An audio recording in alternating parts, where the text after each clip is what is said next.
আমাদের এই স্ট্রেসফুল লাইফে কিছু সিনেমা দরকার, যে সিনেমাগুলো তোমাকে মনে প্রচণ্ড আনন্দ দেবে এবং তুমি আনন্দে খুশিতে তোমার স্ট্রেসগুলো সব ধামাচাপা পড়ে যাবে। Hi guys, welcome back to review sky. তোমাদের সাথে আমি রৌনক আজকে চলে এসেছি জলি এলএলবি 3 টিজার বেরিয়েছে সেটা রিভিউ করতে। সো টিজারটা আমার কেমন লাগলো দেখো। টিজারটা আমি দেখে প্রচণ্ড হেসেছি।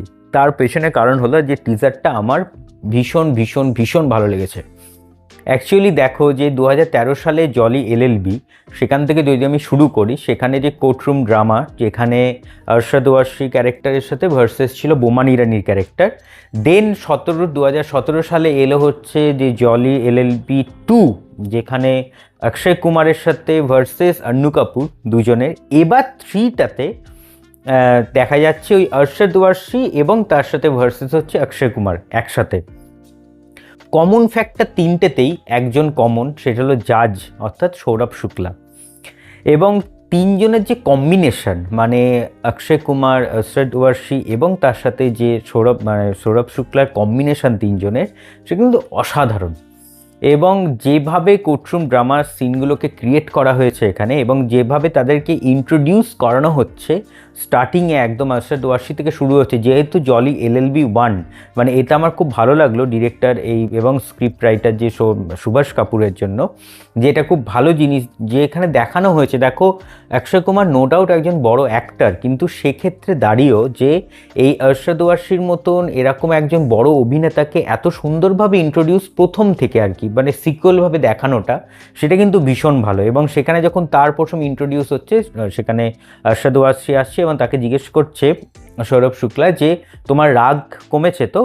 তখন তার উত্তর হচ্ছে হ্যাঁ, শাদিশুদা আদমি এখন, সো আমার এখন রাগ কমে গেছে। এবং দেন দেখা যাচ্ছে যে সে লাঠি নিয়ে তাড়া করে বেড়ায় এবং মেরে বেড়ায় লোকজনকে, সো তার রাগটা কমেনি।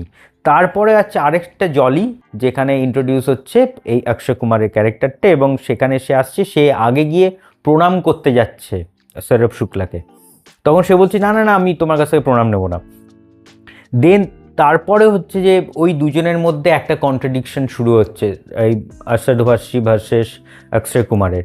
এবং সেখানে দেখা যাচ্ছে যে এই তাদের মধ্যে দুজনের মধ্যে চরম ঝগড়া হচ্ছে, সেখানে একটা ছাগল ঢুকে যাচ্ছে। এত সুন্দরভাবে জিনিসগুলোকে প্লট করা হয়েছে।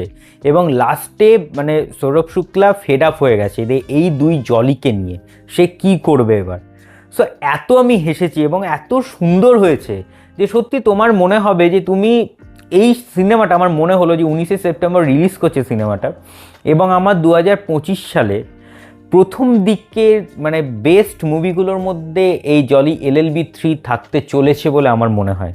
কারণ এটা কিন্তু একটা অন্য রকমের সিনেমা হবে। এবং দুজনের যা কমেডি টাইমিং, বিশেষ করে অক্ষয় কুমারের যে কমেডি টাইমিং, দেখো এর আগে আমরা হাউসফুল 5-এও তাকে দেখেছি, সেখানে তার যে কমেডি টাইমিংগুলো সেগুলো কিন্তু ভীষণ ভালো ছিল। এবং অক্ষয় কুমার কিন্তু কমেডির মানে গুরুদেব বলা যায়।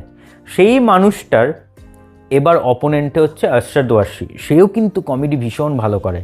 সো দুজনের এবার লড়াই, কে জিতবে সেটা নিয়ে। মাঝখান থেকে ছাগলটা ঢুকে গেছে এবং সে কিছু একটা, মানে যে পোস্টারটায় দেখা গিয়েছিল ছাগলটাকে, যে সেটা কি ডকুমেন্টস মনে হয় খেয়ে ফেলেছে, এরম কিছু একটা হবে হয়তো, যেটা নিয়ে লড়াইটা আর কি।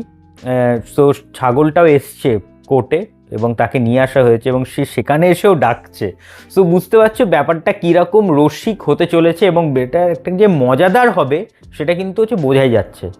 সো আমার বেশ ভালো লেগেছে এবং আমার মনে হয় তোমাদেরও ভীষণ ভালো লাগবে। সো তোমাদের কেমন লেগেছে সেটা কিন্তু কমেন্টসে আমাকে জানিও। সো এই ছিল হচ্ছে আজকে জলি এলএলবি 3 টিজার রিভিউ ভালো লাগলে লাইক করো, শেয়ার করো এবং চ্যানেলটা সাবস্ক্রাইব করে দিও। আর আমরা যেটা বলি সবসময়, ভালো থাকবেন, সুস্থ থাকবেন এবং সিনেমা দেখবেন আমাদের চোখ দিয়ে। Thank you.